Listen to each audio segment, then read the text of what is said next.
오늘 함께 나누고자 하는 말씀은요, 우리 창세기 25장에 있는 말씀입니다. 창세기 25장 27절부터 34절까지.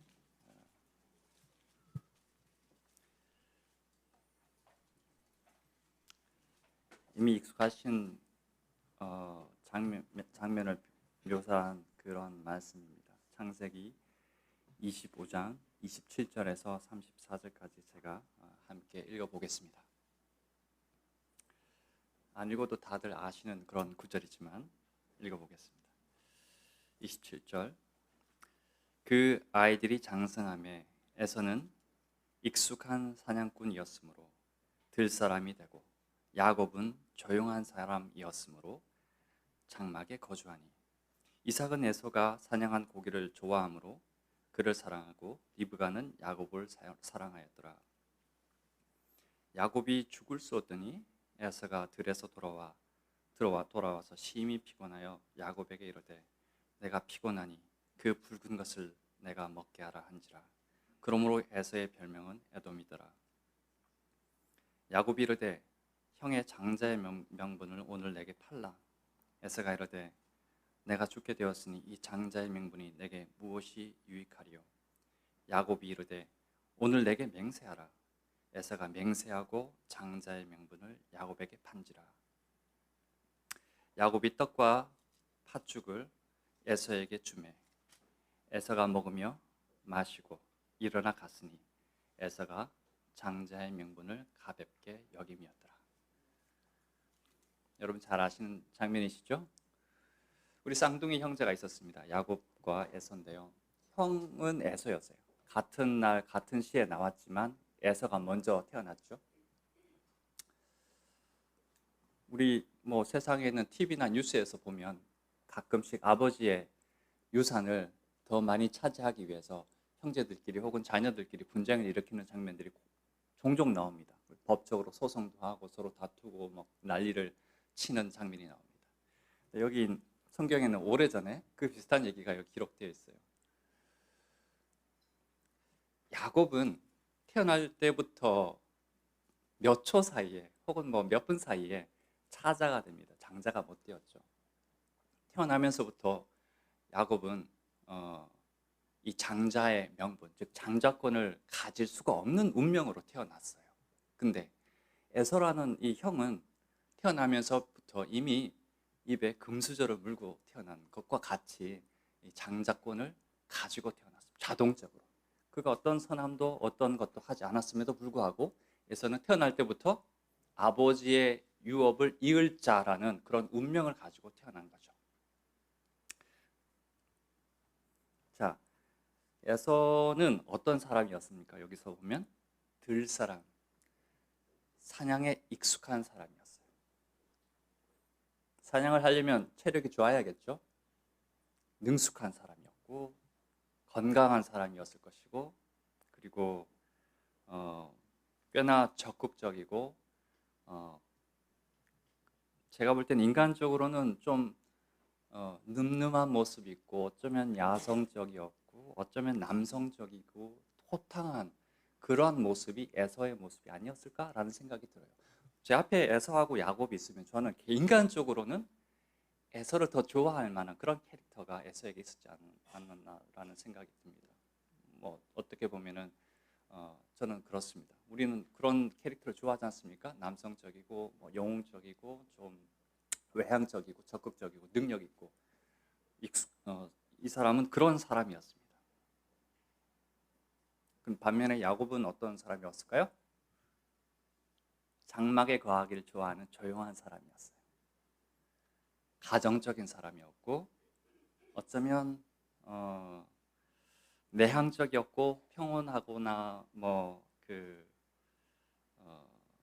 집안에서 집안일을 하는 걸 좋아하는 그런 사람이었던 것 같습니다. 야곱은 두 형제가 동시에 태어난 사람이었지만 그 성향은 굉장히 다른 사람이었어요. 우리 누굴 더 좋아하나요? 답을 알죠. 우리는 야곱을 더 좋아하실 겁니다. 왜냐하면 승자가 야곱이었으니까. 그죠? 이기는 편이 내 편이지 않습니까? 다. 그래서 하지만 그 당시에 봤을 때 인간적으로 봤을 때는 야곱보다는 에서에게 더 매력 포인트가 있었다라고 볼 수도 있어요. 근데 29절에 보시면요. 야곱이 죽을 쑤었더니 야곱이 뭘 만들고 있었습니까? 죽이었어요. 죽. 죽은 그렇게 값진 음식이 아니에요. 요즘 죽 한 그릇도 15,000원 합니다. 값은 비싸졌어요. 그죠? 본죽에 가도 뭐 10,000원, 그죠? 그런 비싼 걸 먹으면 15,000원, 20,000원 하는 죽들도 있습니다만은, 하지만 산의 진미가 아니에요. 죽은 고기도 아니고, 그리고 그렇게 맛있는 그런 요리도 아닙니다. 흔한 음식이죠. 주변에서 쉽게 구할 수 있고 쉽게 만들 수 있는 것입니다. 그게 죽이에요. 야곱이 그걸 만들고 있었어요. 근데 여러분 아시다시피 에서는 그 죽을 뭐랑 바꿔요? 자기의 장자권과 바꿔요. 여기서 굉장한 대비가 벌어진 것을 여러분 보셔야 됩니다. 죽은 굉장히 평범하고 무가치하고 아주 그냥 일상적인 흔해 빠진 그런 가치를 갖고 있는 것이고요. 장자권이라는 것은 영원하고 썩지 않고 영광스러운 것을 의미하고 있어요. 이 큰 대비를 여러분 보시죠. 그런데 에서는 이걸 어떻게 했어요? 똑같이 취급을 했어요. 똑같이. 우리가 그 장면을 읽어봤듯이 29절에 다시 한번 보시면 에서가 들에서 돌아오죠. 들에서 돌아와서 어떤 상태가 됩니까? 심히 피곤해요. 30절에 보면 야곱에게 이르되 내가 피곤하니, 다른 성경에 보면 곤비하니, 내가 심히 곤비하다, 내가 심히 피곤하다. 에서도 정신이 없는 사람이 아니었기 때문에 죽과 장자권을 바꿀 때는 뭔가 조건이 있었습니다. 당연히 그냥 바꾸진 않았어요. 에서의 조건은 이걸 그렇게 할 수밖에 없었던 그 처지가 뭐였냐면 기진맥진할 만큼 지금 엄청난 허기로 자기가 죽을 것 같은 그런 경우에 지금 도달한 거예요. 그렇기 때문에 이런 거래가 이루어졌겠죠. 근데 에서가 왜 곤비해졌을까요? 왜 피곤해졌을까요? 들사람, 익숙한 사냥꾼, 들로 산으로 쫓아다녔겠죠? 사냥을 하면서 활을 쏘고 뭐 창을 던지면서 덫을 놓으면서 들로 산으로 돌아다니면서 사냥을 하고 돌아온 길이었어요.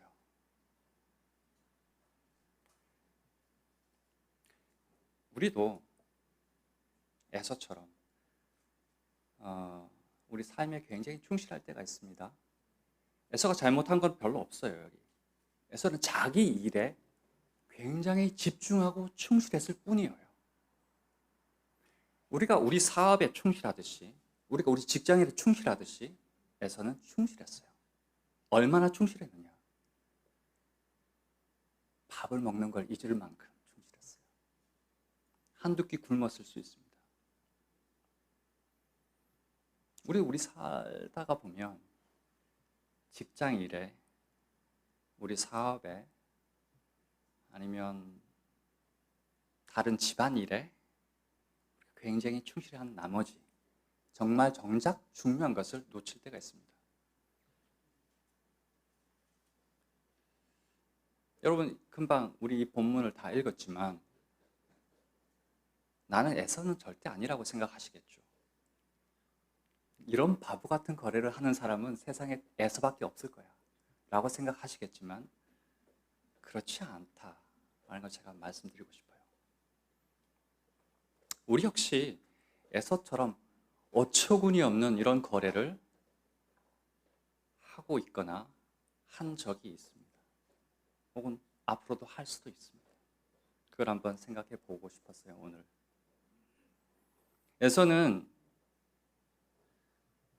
자기가 자기 관리를 살짝 못한 것뿐이었어요. 다만 자기에게 주어진 그 일을 충실하게 담당하다가 보니까 곤비해졌고 피곤해졌어요. 여러분들은 우리 삶 속에 피곤한 적이 없습니까? 요즘 힘든 일 없으세요? 스트레스 받는 일이 많죠. 자녀 때문에 스트레스 받을 수도 있어요. 너무 자녀들 때문에 자녀 일로 내가 피곤해진 상황일 수도 있습니다.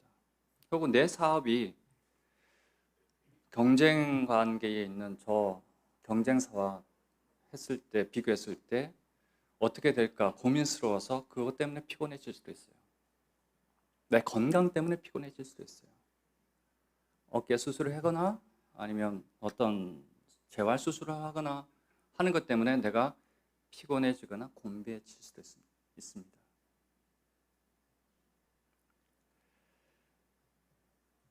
우리가 승승장구할 때, 우리 사업으로, 우리 직장에서 높은 위치로 올라갈 때, 우리가 참 잘 된다고 생각할 때, 그때 한번 돌아볼 필요가 있어요. 내가 놓치고 있는 건 정말 없을까? 그것 때문에 나에게 닥칠 그 위기는 없을까? 라고 한번 생각해 봤으면 좋겠어요. 여기서 지쳤다, 곤비하다라는 말은 지쳤다라는 그런 의미고요. 우리가 지칠 수 있는 환경은 우리 자녀들, 그리고 우리 건강들, 직장들, 우리 사업들, 그리고 우리 앞에 놓여 있는 시험들, 자격증들, 이런 다양한 것들로 우리는 지칠 수가 있어요. 에서처럼. 그럴 때 에서가 했던 실수를 우리가 범하지 말았으면 좋겠습니다. 저는 그 얘기를 오늘 하고 싶었어요. 우리는 지칠 수가 있어요. 살다 보면. 굉장히 힘든 상황 속에 들어가서 그 문제밖에 안 보일 때가 있습니다. 그렇기 때문에 그때 우리가 실수 아닌 실수를 하게 됩니다. 어처구니 없는. 자, 우리 그 다음 구절에 보시면요.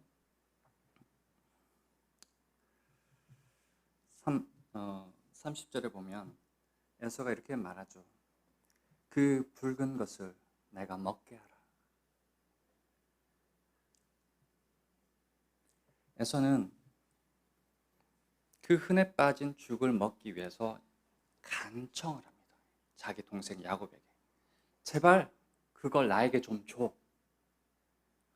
우리가 가끔씩 우리의 문제를 해결하기 위해서 우리 마음속에 이런 간절함으로 지푸라기로라도 잡을 듯이 뭔가 액션을 취할 때가 있어요.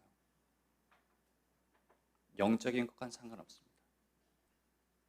우리가 세상적으로 그걸 해결하기 위해서 우리가 노력을 하는데 이것만 해결되면 나는 괜찮아질 거야 라는 마음으로 우리가 어떤 거래를 할 때가 있습니다. 여기서 먹게 하다라는 말은 원어에서 보면 개걸스럽게 먹게 해줘 이런 의미가 있습니다. 내가 당장 그걸 삼키게 해줘. 에서의 간절함이 묻어나는 장면이죠. 우리가 간절한 그 마음의 그런 절박함에 우리가 다다랐을 때 우리가 하나님께 나가지 않고 우리 스스로 뭔가를 하기 위해서 우리 인위적인 방법으로 육신적인 방법으로 뭔가를 할 때 우리가 이런 자세가 될 때가 있습니다. 그걸 한번 생각해 봤으면 좋겠습니다. 우리가 절박할 때 여러분들 쉽게 사기를 당하는 경우가 있어요. 보이스피싱을 당하시는 대부분의 사람들이 가난한 사람들이에요. 어처구니가 없죠. 부자들의 돈을 뺏어가도 시원찮을 판에 정말 하루 벌어서 하루 먹고 사는 사람들을, 그런 나이 드신 분들의 돈을 보이스피싱하는 사기꾼들이 뺏어갑니다. 수법이 뭡니까? 돈이 절박하게 없는 사람들에게 전화를 하죠. 내가 대출을 해줄 테니까 수수료로 얼마를 줘. 이렇게 보이스피싱하는 사기꾼들이 달콤하게 다가옵니다. 그러면 얼마 안 되는 돈을 탈탈 긁어서 그 사람한테 줘요. 왜냐하면 왜 그런데 자꾸 속아 넘어갈까요? 물론 사리분별을 잘 못하시기도 하지만 나이가 드신 분들은 내가 그만큼 절박할 때, 내가 대출이 필요할 때, 지금 1,000만 원이 당장 필요한데 이 사람이 당장 해준다고 하니까 내가 사기를 당하는 거예요. 우리도 그렇게 제가 생각할 때는 사기를 당할 때가 많습니다. 영적으로. 주간 그릇을 사기 위해서 우리가 고결한 것을 팔아먹을 때가 있습니다.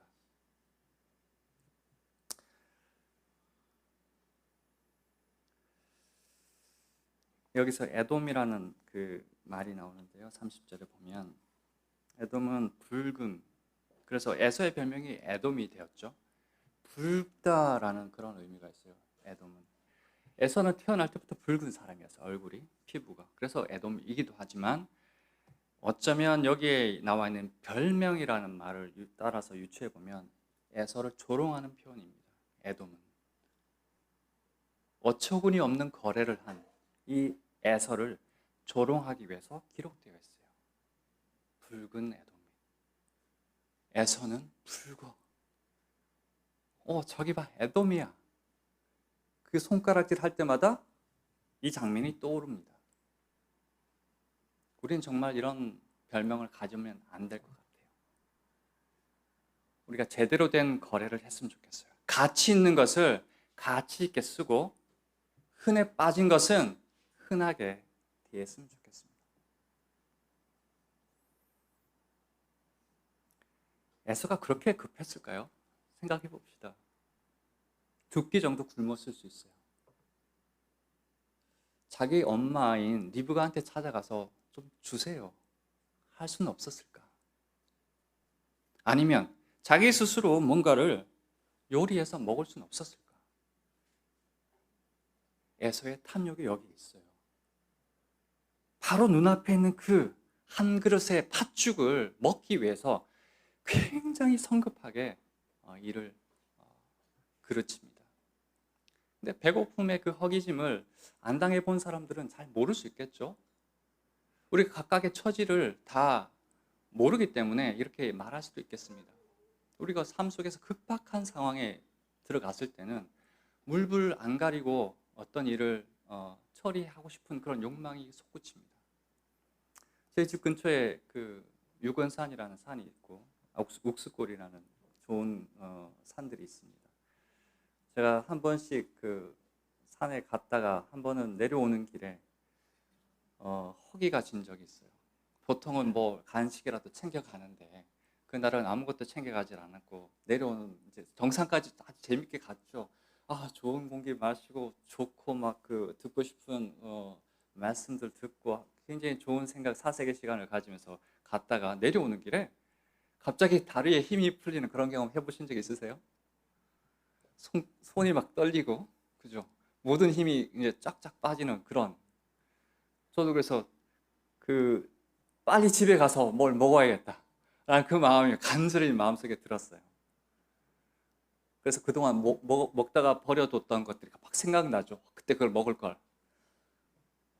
그래서 저는 산을 딱 내려오자마자 집까지 안 가고 바로 그 앞에 있는 식당에서 맛있게 빨리 식사를 한 적이 있어요. 집에 오는데 5분도 안 걸리는 그런 시간이었지만 제가 예서를 다 이해할 수는 없지만 그 비슷한 그런 경험들을 예서는 했을 겁니다.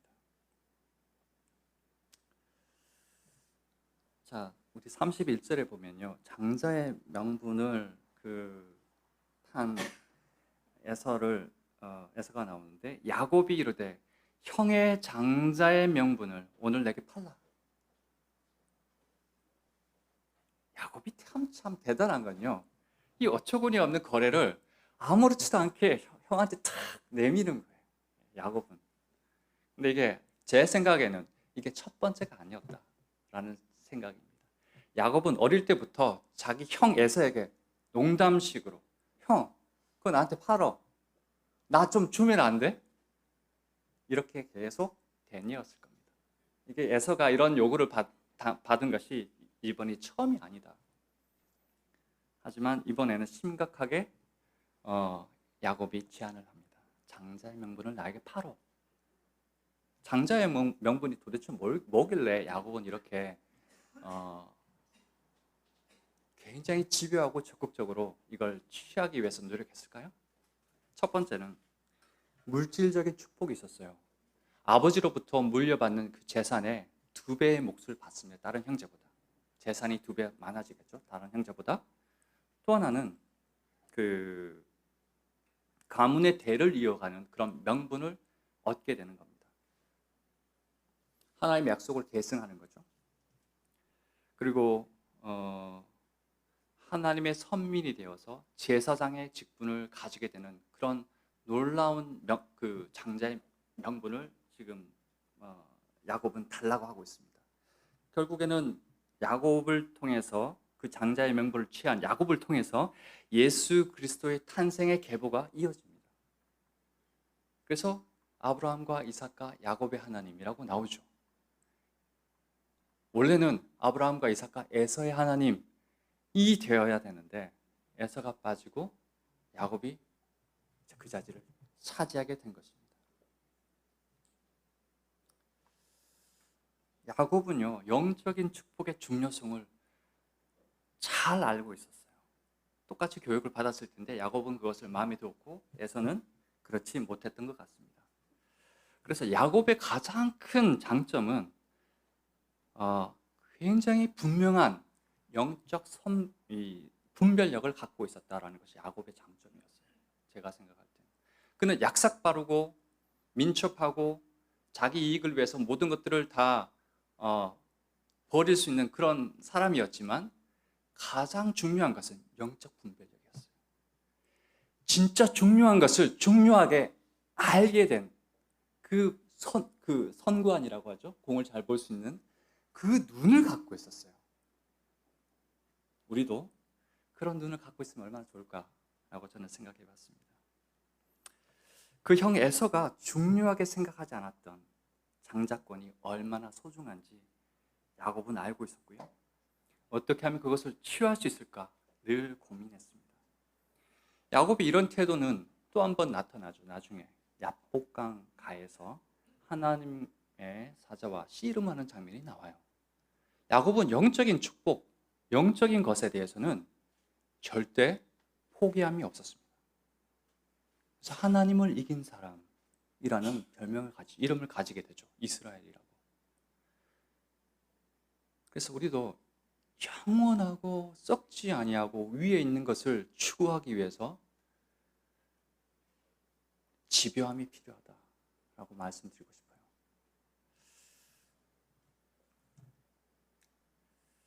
하지만 야곱은 자기가 취한 이 장자권을 가지고 장자권을 취했다고 야곱에게 무슨 특별한 일이 벌어졌을까요? 그렇지 않습니다. 야곱은 오히려 도망자의 신세가 되죠. 나중에 자기 집을 떠나서 자기 외삼촌한테로 가서 몸을 의탁하게 됩니다. 그는 평생에 다시 자기 부모를 못 만나요. 자기 어머니, 사랑하는 어머니를 볼 수 없습니다. 야곱이 자기가 형을 속이고 이 장자권을 취했을 때 이걸 생각을 못했을까요? 못했을 수도 있지만 야곱은 그걸 기꺼이 받아들였어요. 내가 사랑하는 가족을 다시 못 본다 하더라도 이걸 취할 거야. 이 사람의 야망이 얼마나 대단한지 보이시나요? 모든 것을 다 포기하고 이걸 취한 거예요. 그게 도대체 뭐길래? 우리가 볼 수 없었던 것을 야곱은 봤던 거죠. 내가 재산을 야곱이 장자권을 취했다고 해서 아버지로부터 2배의 몫을 받았나요? 그렇지 않습니다. 그 재산은 오히려 에서가 다 취해갔죠, 형이. 야곱은 자기 외삼촌 집에 가서 재산을 불린 거예요. 야곱이 정말 원했던 것은 2배의 몫이 아니라 영적인 축복이었어요. 야곱은 자기 모든 것을 희생하면서까지 이걸 가지기를 원했어요. 이 사람 대단한 야망이 있는 사람이에요. 하나님 앞에서. 신념이 얼마나 강한지 모르겠어요. 영적인 것을 위해서.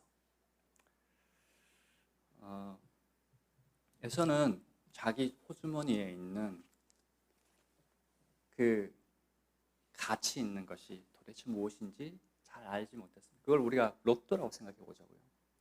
복권 로또 있죠. 이미 30억짜리 로또 복권을 주머니에 들고 있는 사람이 에서였어요. 이미 당첨 확정이라고 이미 신문에 다 난 것이었어요. 예를 들어서.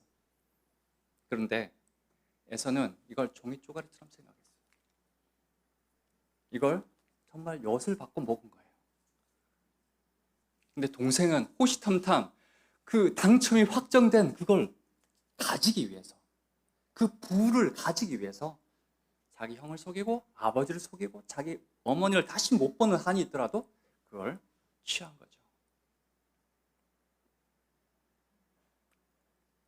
그래서 정리하면 에서는요, 자기 눈앞에 있는 이 세상적인 것, 육적인 것, 물질적인 것을 추구한 사람이었어요.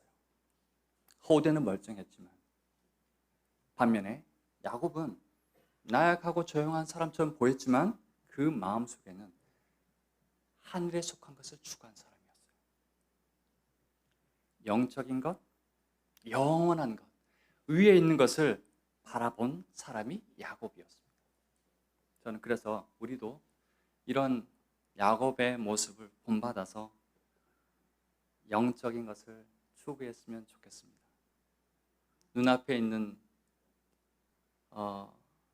만족, 돈이 될 수도 있고 건강이 될 수도 있고 그런 것을 위해서 살아가는 것이 아니라 영적인 것을 추구하는 사람이 되었으면 좋겠습니다.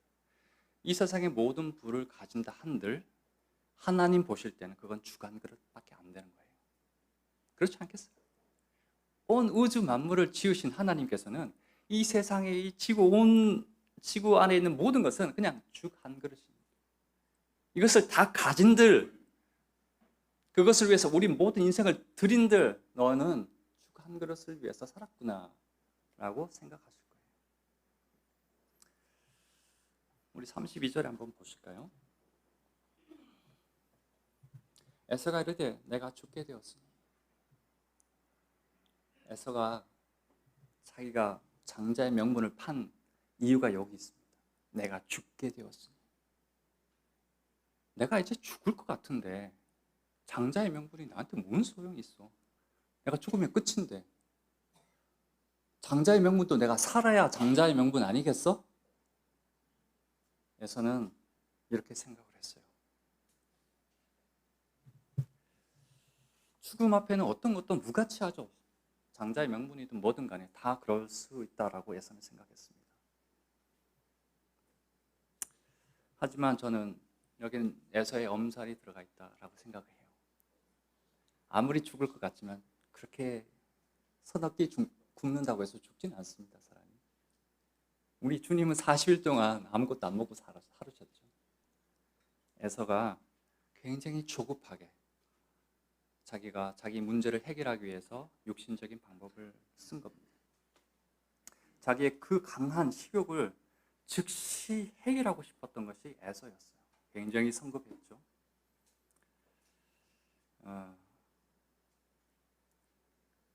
요즘 말로 이걸 제가 좀 바꿔볼까요?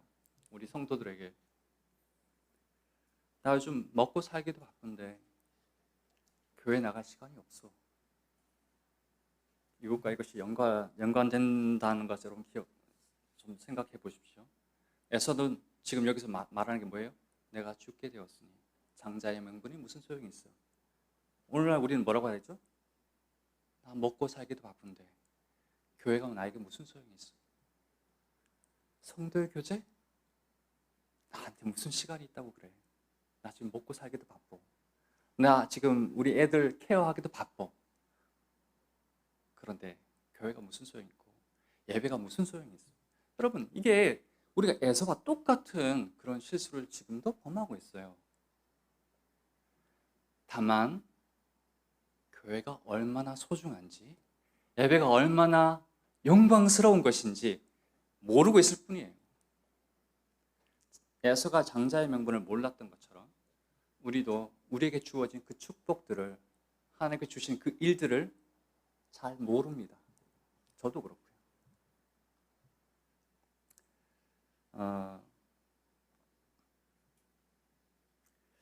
그래서 집회 참석하는 게 뭐가 그렇게 대수야 라고 생각하시는 분들이 계실 겁니다.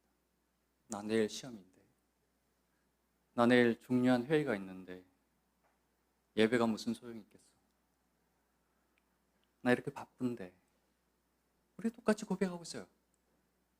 에서처럼 내가 죽게 되었으니 죽 한 그릇에 고귀한 것을 팔아먹고 있습니다. 우리가.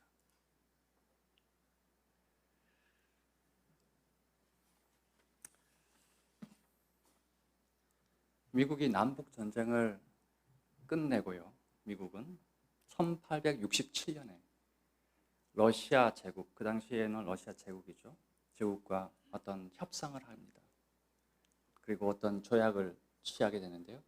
그럼 바로 미국의 49번째 주가 된 알래스카라는 거대한 영토를 러시아에서 사오기 위한 협상을 시작했어요. 아시죠? 모르시면 좀 더 설명할까요? 미국은 미국 땅 보시면, 지도를 보시면 북서지역에 알래스카라는 엄청난 땅이 있어요. 근데 그 땅은 너무 북쪽에 있다 보니까 눈과 얼음으로 덮여 있어요. 그래서 사람이 살기가 부적합하죠. 황무지 같은 그런 곳입니다. 나무들은 많은데 침엽수림이 많고 동물들도 많은데, 이미 러시아 제국에 있던 사람들이 나무도 많이 벌목하고 이 사냥을 너무 많이 해서 이미 동물들의 씨가 다 말라가는 그런 상황이었어요. 그때 미국이 러시아에게 제안을 하죠. 그 땅 나에게 팔어. 그 당시 돈으로 720만 달러, 미국 돈이에요. 요즘 돈으로 하면 1조 9,500억 원. 그 당시는 그게 굉장히 비쌌다고 합니다. 그런데 여러분 생각해 보세요. 그 넓은 영토를 2조도 안 되는 돈으로 샀다? 엄청난 계약이죠. 미국 입장에서는 엄청난 이익이 미국에게 떨어졌어요. 러시아는 지금도 그때 그 과거에 자기들 선조가 했던 그 계약에 대해서 땅을 치고 후회하고 있어요. 자기들 땅이었는데.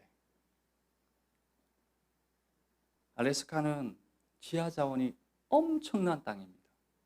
석유가 솟아나는 땅이고 철광석, 금, 구리, 목재, 이런 지하 자원이 굉장히 풍부한 땅이에요. 지금도. 그리고 관광 자원도 있죠. 그리고 군사 전략적으로 엄청 중요한 땅이 알래스카입니다. 이 땅을 1조 9천억에 샀어요. 역사상 최고의 부동산 거래가 이거였을 겁니다. 여러분, 우리도 우리한테 있는 가치를 제대로 안다면 이런 어처구니 없는 거래들을 하지 않을 것 같아요. 그래서 지혜롭게 우리가 살았으면 좋겠고, 영적으로 우리가 분별력을 가지고 가치가 있는 것을, 가치를 제대로 인식했으면 좋겠습니다.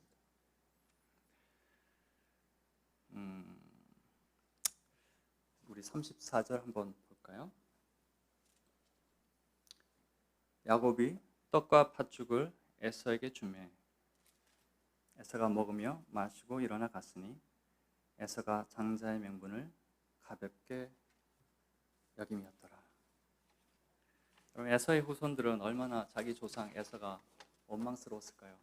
에서의 장자는 얼마나 더했을까요? 자기 아버지의 어리석음 때문에 하나님의 계보에서 빠지게 되었잖아요. 그리고 에돔은 계속해서 이스라엘에게 패망하는 그런 일을 당합니다. 자기 동생이었던 야곱의 그 이스라엘 족속을 섬기는 그런 위치로 계속합니다. 역사에서.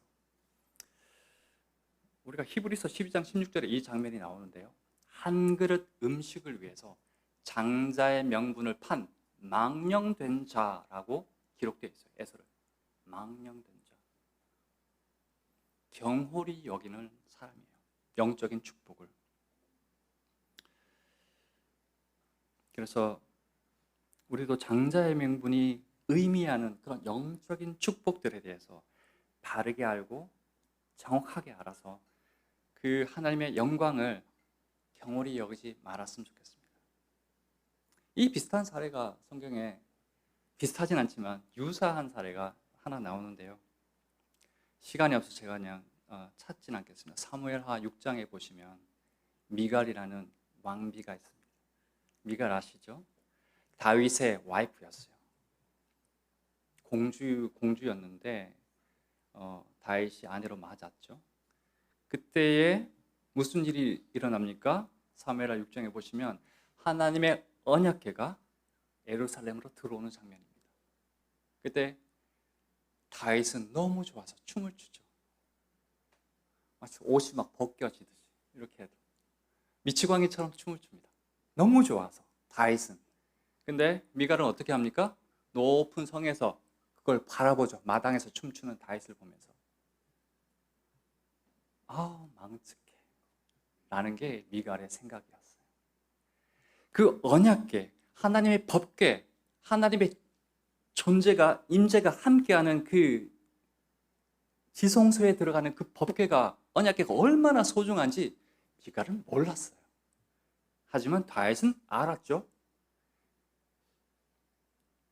그래서 광대처럼 춤을 춰도 전혀 다윗은 부끄럽지 않았습니다. 근데 미갈은 그 채통 없는 왕의 모습을 보고 왕을 나중에 비난하죠. 아이고 망측해라 하면서 자기 남편을 부끄러워합니다. 그 이후로 미갈은 자식이 없어요. 저주를 받았다. 자기 남편에게부터, 하나님으로부터. 그때에 나오는 표현이 뭐냐면 성경에는 표현이 심중에 업신여기니라. 미갈은 자기 남편을 업신여겼어요. 그 언약궤를 사모하는 그 다윗의 모습을 업신여겼어요.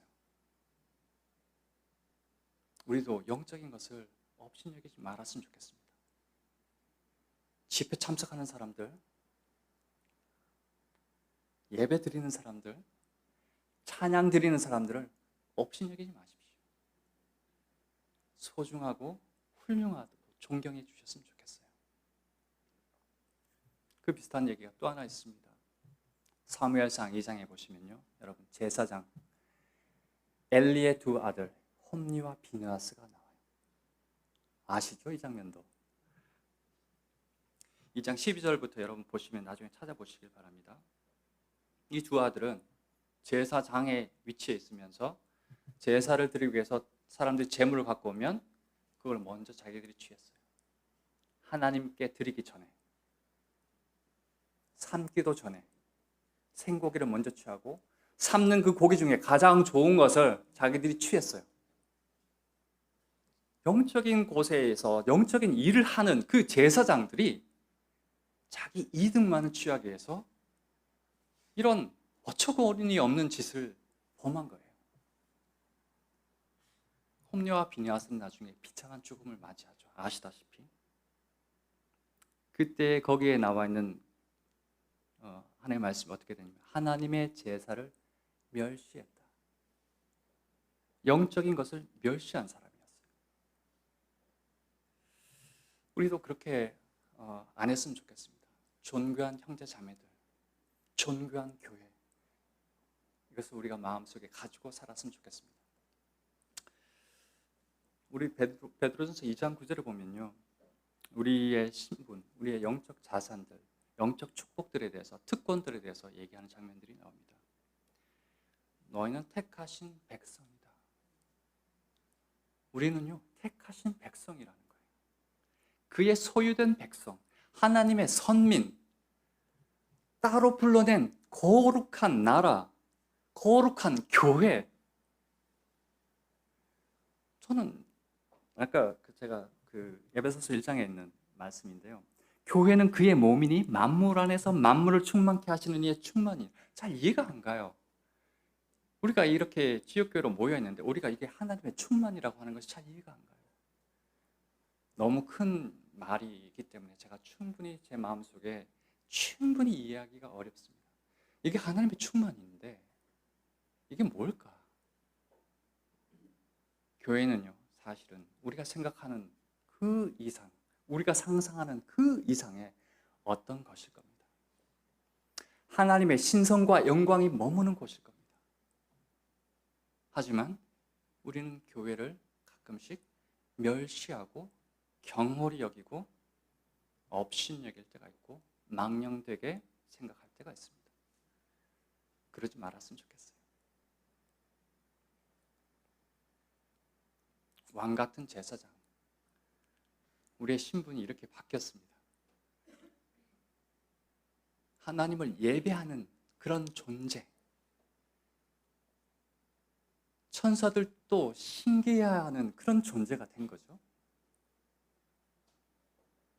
우리가 예배의 특권을 한번 생각해 본 적이 있으신가요? 오늘 아침에도 우리가 예배를 드렸습니다만 하늘의 상급은 얼마 정도 주어질까요? 우리가 예배를 드리면 돈으로 한번 따져봅시다. 우리가 돈과 관련된 거는 민감하게 다 생각하시니까 얼마를 주실 것 같아요, 여러분? 진정과 신령과 진정으로 참으로 여러분들이 예배를 드렸다면 하나님 나에게 나중에 상급을 주실 때 얼마를 주시겠어요? 마음속에 금액을 한번 산정해 보세요. 하나님은 부요하신 분이잖아요. 이 세상 모든 만물이 하나님의 것이잖아요. 우주도 하나님께서 만드신 것이잖아요. 우리가 그분께 드렸던 이 예배의 가치는 도대체 얼마일까? 돈으로 산정하기 어려워요, 사실은. 그래서 우리 낮춰서 생각해 보시고, 낮추고 낮춰서.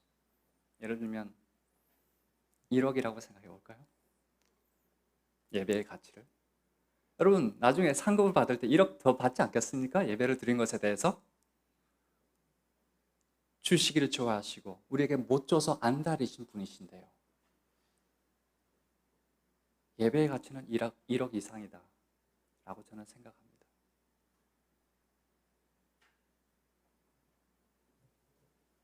그렇지 않겠습니까? 10억이 될 수도 있고 100억이 될 수도 있어요. 우리가 지금은 그 가치를 보는 눈이 없어서 못 보는 거죠. 제가 청년의 시간에도 한번 얘기한 적이 있는데 우리가 전도를 하는 것은 얼마나 가치가 있을까? 한 사람을 구원하는데 우리가 1조를 했다면 하나님 나에게 얼마를 보상해 주실까? 천하의 모든 것보다 더 소중한 게 한 영혼이라고 했는데 그 영혼을 내가 구원받는 데 이끌었다면 그 상급은 얼마 주실까? 돈으로 한번 따져봅시다. 돈이 아니면 잘 감이 안 잡히잖아요. 낮게 잡아서 1,000만 원이라고 생각해 볼까요? 더 하겠죠? 적어도. 근데 낮게 잡아서 우리가 1,000만 원을 생각해 봅시다. 한 사람 여러분 소개해서 교회에 들어와고 형제 자매가 됐다라고 했을 때 여러분 카카오뱅크로 여러분 대근의 계좌로 바로 1,000만 원 꼽아준다고 생각해 보세요. 이 자리에 잘 안 있을 거예요. 다들 나가서 그거 하신다고 정신이 없을 거예요.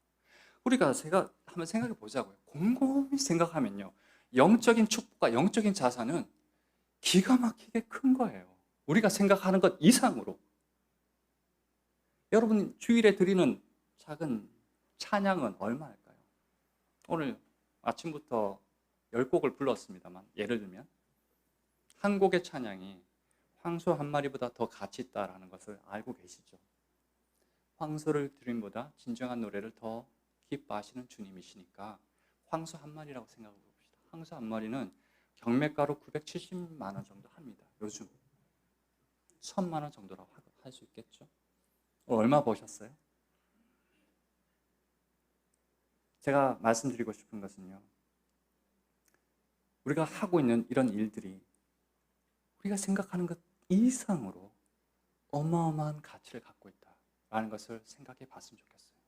우리 주머니 속에 갖고 있는 이 가치가 에서가 갖고 있는 그 장자의 명분 못지않게 그보다 훨씬 더 큰 가치를 우리가 소유하고 있어요. 그것을 우리가 내팽개치고 있다. 에서처럼. 죽 한 그릇을 위해서 우리는 예배를 경홀히 할 때가 있고요. 찬양을 쉴 때가 있습니다. 형제 자매를 업신여길 때가 있고 교회를 무시할 때가 있습니다. 교회의 질서를 혼란스럽게 하기도 하고요. 교회의 분쟁을 일으키기도 합니다. 여러분 그렇게 하지 마십시오. 나 자신을 위해서 그렇게 하지 마십시오. 나 자신의 유혹과 내가 받을 그 상급을 위해서 그렇게 하지 마십시오. 지혜로운 사람이 되시길 바랍니다.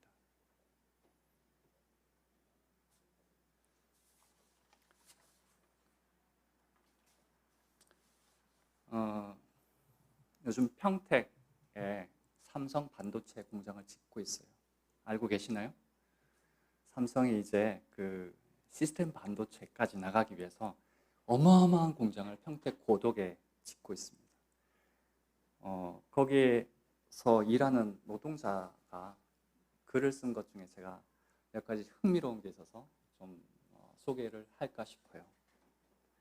하루에 2만 명에서 2만 5천 명의 노동자가 반도체 공장에서 건설을 하기 위해서 일을 하고 있다고 합니다. 매일같이 많은 인원이죠.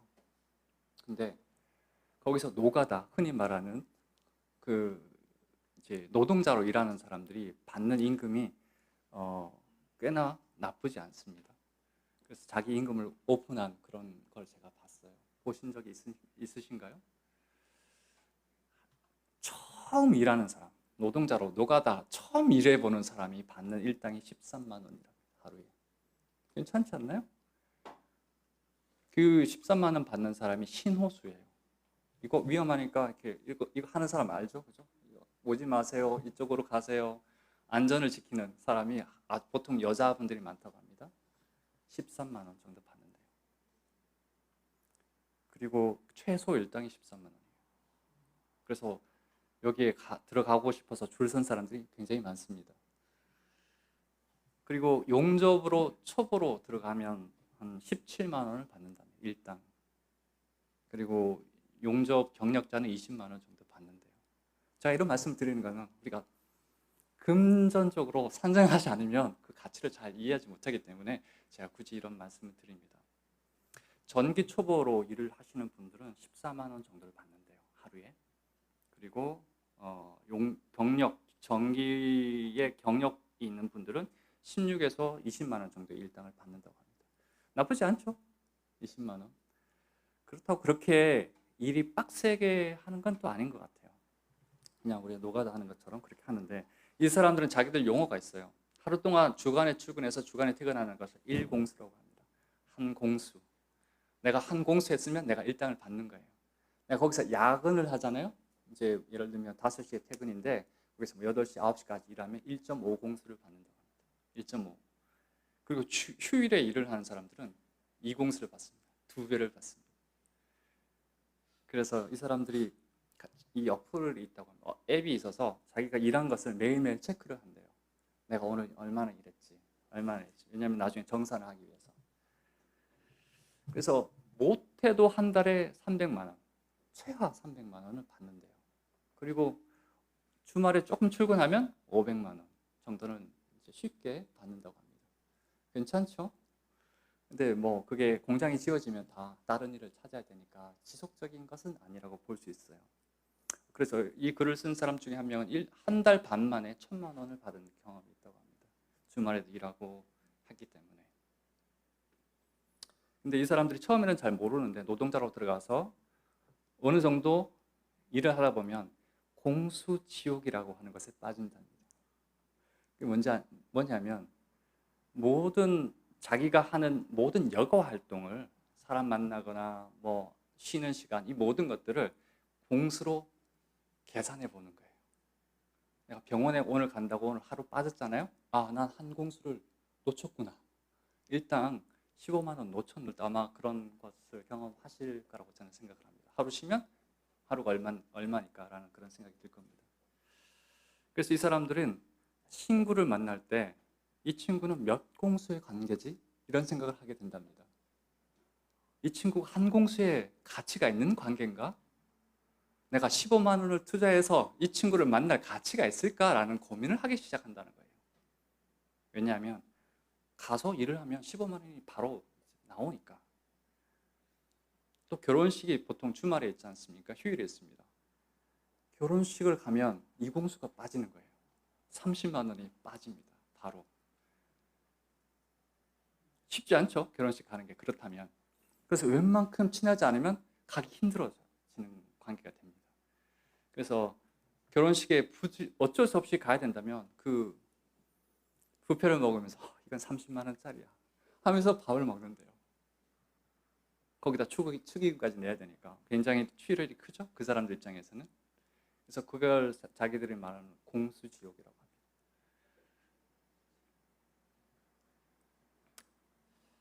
제가 이렇게 말씀드리는 것은 우리도 영적인 공수를 한번 생각해 보셨으면 좋겠어요.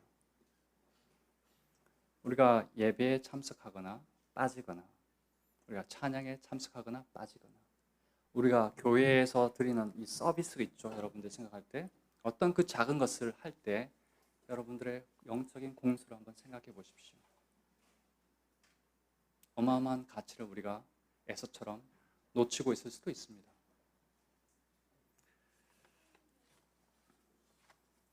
우리 고린도전서 2장 14절 한번 찾아볼까요? 마지막으로.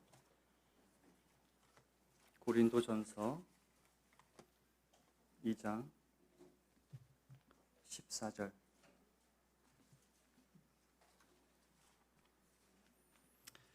제가 읽어보겠습니다. 2장 14절. 육에 속한 사람은 하나님의 성령의 일들을 받지 아니하나니 이는 그것들이 그에게는 어리석게 보이며 또 그는 그것들을 알 수도 없나니 그러한 일은 영적으로 분별되기 때문이라.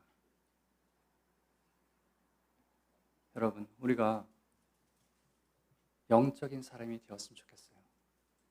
영적 분별력이 굉장히 좋은 사람이 되었으면 좋겠습니다. 한 가지 주의해야 할 점이 있습니다. 집회에 부득이 참석 못하는 분들이 계세요. 그분들에게 우리가 너 왜 집회 못 왔어? 라고 비난하실 필요는 없어요.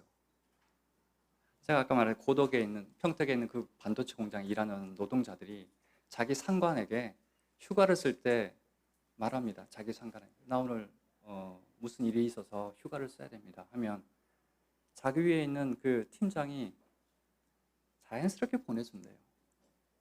왠지 아십니까? 그 가치를 아는 사람이기 때문에 자기가 웬만한 일은 안 빠지는데 어쩔 수 없이 자기 공수를 포기하면서까지 가야 되는 일이구나 라는 인식이 이미 되어 있어요. 그래서 옆에 있는 형제 자매를 여러분 판단하지 마십시오. 나오지 못했다고 혹은 예배에 참석하지 못했다고 내가 그분에게 상급 주는 게 있어요? 일도 없습니다. 상급은 하나님께서 주시는 거예요. 그 사람에게. 그렇기 때문에 너 잘했니? 너 못했니?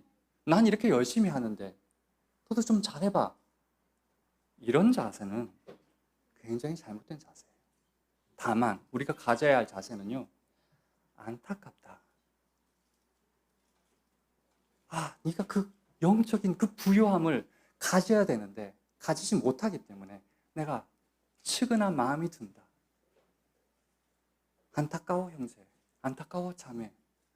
그러니까 나와 같이 이런 영적인 일들에 같이 참여하자. 이런 마음으로 그분들을 권면하고 권고하고 용기를 북돋워 주셨으면 좋겠어요. 그렇지 않고 칼로 자르듯이 내가 상급을 주는 것도 아닌데도 불구하고 마치 주는 자인 것처럼 넌 잘못됐고 넌 잘못했고 여러분 그럴 필요 없어요. 자기 일이잖아요. 자기가 나중에 정산을 할 거잖아요. 상급을 개인적으로 받으실 거잖아요. 그 가치를 알게 해주시는 것이 더 유익하다라는 생각이 들었습니다. 시간이 많이 되어서 이제 모두 마치겠고요. 그래서 우리가 마지막으로 하나님의 은혜와 긍휼을 구해야 할 필요가 있습니다. 우리가 어두워진 눈을 밝게 떠서 영적인 것을 제대로 볼 수 있게, 가치를 가치 있게 볼 수 있게, 영원한 것을 영원히 사모할 수 있게, 그것을 추구할 수 있도록 우리 마음을 열어서, 우리 눈을 열어서 그걸 볼 수 있게 해달라고 우리가 구할 필요가 있습니다. 우리 함께 기도하고 마치겠습니다. 아버지 하나님,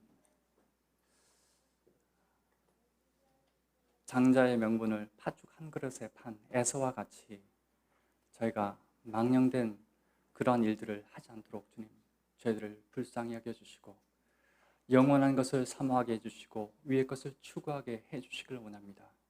주님께서는 항상 저희들에게 좋은 것을 주시길 원하시고 계시고 저희가 많은 상급을 받기를 원하시는 분이시기에 저희가 그 놀라운 영적인 은혜를 누리고 많은 축복을 가져갈 수 있도록 저희들을 주님 복 주시길 원합니다. 제가 영원한 것을 사모하게 해주시고 하나님의 그 썩지 않는 그 보화를 하늘에 쌓을 수 있는 그런 지혜로운 사람들이 되게 도와주시길 바랍니다. 모든 것을 감사함으로 주 예수 그리스도로 기도드립니다. 아멘. 감사합니다.